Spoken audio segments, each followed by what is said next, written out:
সম্প্রতি কল্পনা চাকমাকে নিয়ে গাওয়া সায়ানের গান সামাজিক যোগাযোগ মাধ্যমে এখন টক অব দ্য টাউন। কে এই কল্পনা চাকমা, কি তার পরিচয়, সেই প্রশ্নই এখন ঘুরে বেড়াচ্ছে। কল্পনা চাকমা বাংলাদেশের পার্বত্য চট্টগ্রামের ইতিহাসে বহুল আলোচিত ও বিতর্কিত নাম। 1996 সালের 12 জুন রাঙামাটির বাঘাইছড়ির নিজ বাড়ি থেকে অপহৃত হয় কল্পনা চাকমা। সে সময় তিনি দায়িত্বে ছিলেন আঞ্চলিক সংগঠন হিল উইমেন্স ফেডারেশনের। রাজনীতি, আন্দোলন ও নেতৃত্বে স্বল্প সময়ের মধ্যেই দেখিয়েছিলেন দক্ষতার পরিচয়। ফলে তার অপহরণ ঘটনা নিয়ে পার্বত্য চট্টগ্রামের আঞ্চলিক সংগঠনগুলো সে সময় জোরদার প্রতিবাদ গড়ে তোলে। অপহরণের পরদিন কল্পনা চাকমার বড় ভাই কালিন্দী কুমার চাকমা বাদী হয়ে স্থানীয় থানায় একটি মামলা করেন।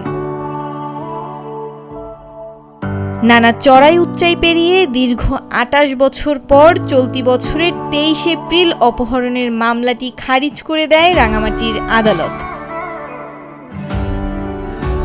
এটিকে বিচার ব্যবস্থার প্রতি প্রচণ্ড আঘাত ও সুবিচার প্রত্যাশী মানুষের প্রতি চরম অপমান হিসেবে দেখছেন সঙ্গীতশিল্পী সায়ান। তাই তো এমন রায়ের পর অনবদ্য এক প্রতিবাদের গান বেঁধে ফেলেন শিল্পী, যার কথা শুনে জানতে চাইলেন কল্পনা চাকমার আর কোনো পেলে কি খবর।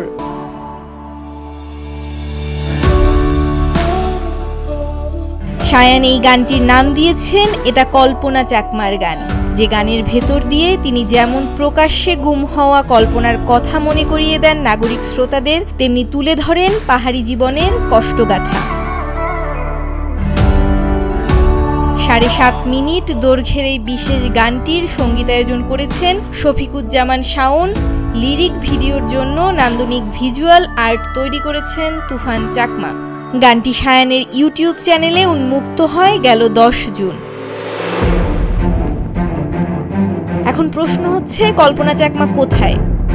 কারা তাকে তুলে নিয়ে গেছেন? কেনই বা তাকে অপহরণ করা হয়েছিল? তিনি কি বেঁচে আছেন? বেঁচে থাকলে কোথায় আছেন? এমন প্রশ্ন বিগত 28 বছর ধরেই ঘুরপাক খাচ্ছে জনমনে। মৌমিতা মৌ, নিউজ ডেস্ক, ভোরের পাতা।